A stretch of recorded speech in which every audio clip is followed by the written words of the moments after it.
Olá! Hoje, nosso mergulho é num tema que, para quem escreve em português, é uma companhia constante e, vamos combinar, às vezes meio traiçoeira, né? A acentuação gráfica no Brasil. Totalmente. A gente recebeu um guia super completo sobre o assunto. E a nossa ideia aqui é tentar entender a lógica por trás dessas regras, porque muitas vezes parece que elas foram sorteadas, sabe? Pois é. E a missão é justamente essa: transformar o decoreba em entendimento. Exato. E o ponto de partida, eu acho, é entender que os acentos não são enfeites. Eles são tipo um GPS para a pronúncia. A função deles é nos dizer qual é a sílaba mais forte da palavra, a sílaba tônica, Certo. especialmente quando ela não segue o caminho mais óbvio da língua.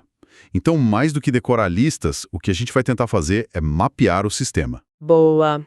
Então, por onde a gente começa a desenvendar esse mapa? Tem alguma regra que seja o nosso porto seguro? Aquela prova de erro, para a gente já começar com o pé direito? Tem sim, e é a regra mais elegante de todas, na minha opinião. A das proparoxítonas. Ah, essa é a boa. Se a sílaba tônica for a antepenúltima, não tem conversa. Ela sempre, sem exceção, leva acento. É a regra de ouro do sistema. É só identificar e acentuar. Essa é que a gente aprende e nunca mais esquece, né?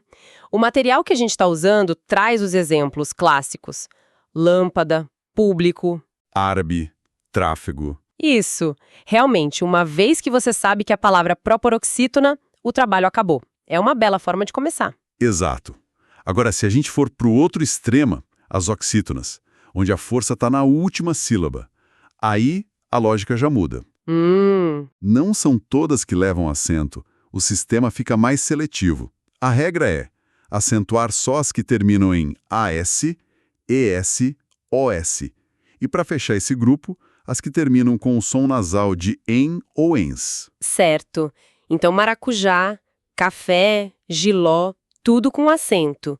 E também, como você disse, alguém e armazéns. Faz sentido, são terminações bem comuns, né? São. E o guia lembra também que os ditongos abertos entram nessa dança. Palavras como chapéu, anzóis, papéis. A força está no fim. Terminam com esse som aberto. Então, acento nelas. Perfeito. A lógica é a mesma. São oxítonas com uma terminação específica que pede a marcação gráfica. Até aqui, o sistema é bem direto, né? Ok. Proparoxítonas, fácil. Oxítonas, tudo bem, é uma questão de olhar o final da palavra. Mas eu sinto que é agora que o bicho pega, né? As paroxítonas. Ah, sim. Com a força na penúltima sílaba. É aqui que vem aquelas listas que parecem não ter fim e onde a memória costuma falhar. É onde a maioria das pessoas tropeça. Mas eu acho que é porque a gente aprende do jeito errado. A gente tenta decorar uma lista de exceções sem entender o princípio por trás. Quer tentar uma abordagem diferente? Com certeza. Tô pronta. Vamos pensar assim. O que é mais comum no português? A imensa maioria das nossas palavras são paroxítonas, terminadas em A, E e O. Pensar em casa, rede, bolo, Livro. livro. Nenhuma delas tem acento. Elas são o padrão da língua. Agora, quais eram mesmo as terminações que exigiam acento lá nas oxítonas? Eram A, E, O e EM. Peraí. Exatamente. Percebe o padrão? A regra das paroxítonas é basicamente o espelho, o negativo, da regra das oxítonas. Nossa! Se uma palavra paroxítona termina do jeito padrão, A, E, O, em, ela não precisa de acento. O sistema só exige o acento quando ela termina de um jeito diferente. O acento vira um aviso, tipo, cuidado, a sílaba forte é aqui, na penúltima. Caramba, isso sim é um momento ahá.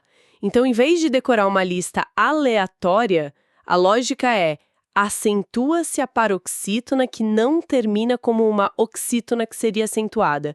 Isso muda tudo. Muda tudo. Então, quando a gente vê no guia terminações como L, R, X, N... Pense nelas como terminações atípicas para paroxítonas. A maioria são consoantes que não sejam S. Por isso que amável com L, açúcar com R, tórax com X, todas precisam de acento. O acento está dizendo, ei, a força não é no final. É isso, ele está dizendo, a força é antes. O mesmo vale para outras terminações menos comuns, como ou uns, tipo fórum, álbuns. Ou e is, júri, lápis. Faz muito mais sentido assim. A gente agrupa pela lógica, não pela letra. O acento é um sinal de não padrão. E o guia fecha essa parte com as paroxítonas que terminam em ditongo, como jockey ou ardo. A lógica é a mesma. A terminação com ditongo não é o padrão, A é O, então precisa da marcação. Nossa, isso simplifica absurdamente. Viu só? Agora, vamos pisar num terreno que eu acho que até hoje gera muita confusão, as mudanças do acordo ortográfico. Confesso que, às vezes, meu dedo ainda vai sozinho tentando colocar o acento em ideia. É um reflexo condicionado de anos, né? Essa foi uma das mudanças mais sentidas. Palavras como ideia, assembleia. Heróico, jiboia. Exato, todas perderam o acento nos ditongos abertos, ei e oi. A ideia por trás foi criar uma regra mais consistente. Mantiveram o acento nesses ditongos só nas oxítonas, como papéis e anzóis. Nas paroxítonas, ele foi considerado desnecessário. E essa ideia de desnecessário parece ser o espírito de outras mudanças também, né? O guia aponta o fim do acento em crem, lem, vem. isso. E também o fim do acento em palavras com ou, como vou e enjoo. Exatamente. Se a gente conecta isso à visão mais ampla, a lógica foi: um falante nativo de português não precisa de um acento para saber como pronunciar voo. Ninguém falaria voo, né? Verdade. O acento foi visto como uma redundância, uma muleta que a gente podia abandonar. Mas isso levanta uma questão interessante. Ao simplificar para o falante nativo, será que não se complica para quem está aprendendo a língua? Ou até para nós mesmos em situações que podem gerar dúvida, qual é o equilíbrio? Essa é a grande questão por trás de qualquer reforma ortográfica. O objetivo parece ter sido limpar a escrita, torná-la mais enxuta para o usuário fluente. A aposta é que o contexto e a familiaridade com a língua são suficientes para resolver qualquer ambiguidade. O que nos leva a um outro tipo de acento. O acento diferencial, aquele que não tem nada a ver com a sílaba tônica, mas que está ali para impedir que duas palavras idênticas se confundam. São como os agentes secretos da acentuação. É uma ótima analogia. Eles são praticamente fósseis linguísticos, o que restou de um sistema bem mais complexo. Hoje são poucos, mas essenciais. Com certeza. O mais famoso talvez seja por, verbo, contrapor, preposição. Sem o acento, a frase "vou pôr o livro na mesa" ficaria bem estranha, né? O circunflexo ali é um salva-vidas da clareza. Outro caso clássico que o guia menciona é pode e pode. Um acento que nos permite viajar no tempo. Pode, com acento, é passado. Pode, sem acento, presente. E a pronúncia já é diferente, né? O O fechado contra o O aberto. O acento só reflete isso na escrita. Exato. E tem o caso que é campeão de erros em textos. A diferença entre o singular e o plural de tem e vem. Ele tem, singular, sem acento. Eles têm, plural, com o circunflexo.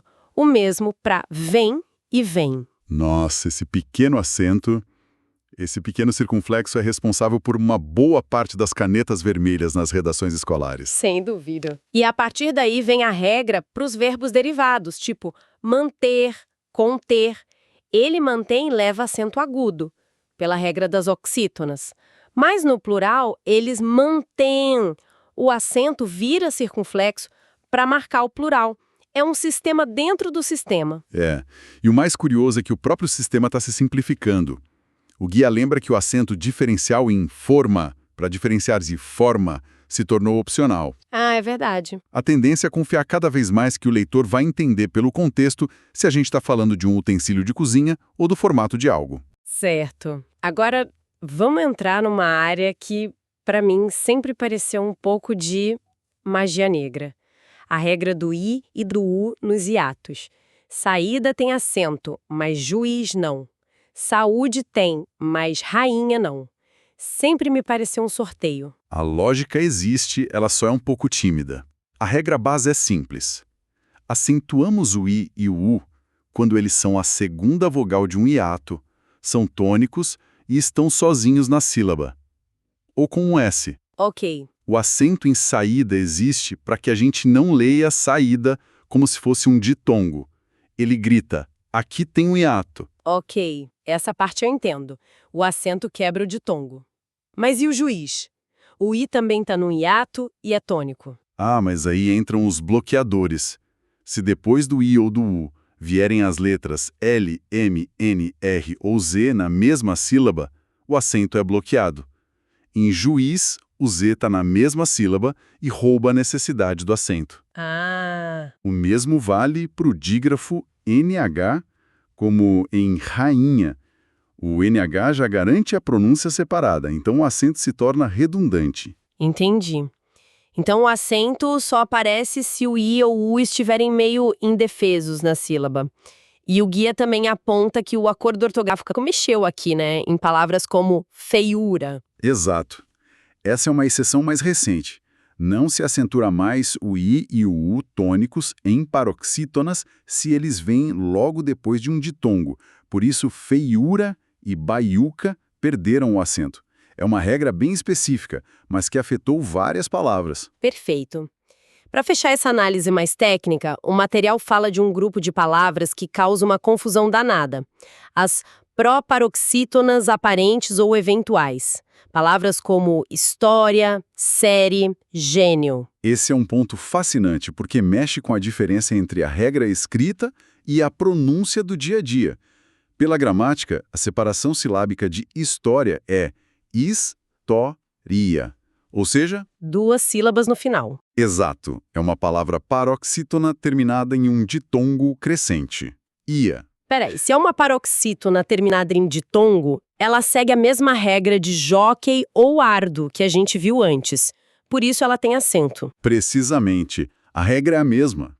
O que causa confusão é que na fala, muitas vezes, a gente pronuncia como se fossem 3 sílabas, história, e aí ela soa como uma proparoxítona, por isso o apelido de aparente. Caramba! Entender que, para a gramática, o que vale é a regra da paroxítona terminada em ditongo, resolve o mistério de um grupo enorme de palavras. Isso é realmente interessante. Nunca teria conectado história com joque.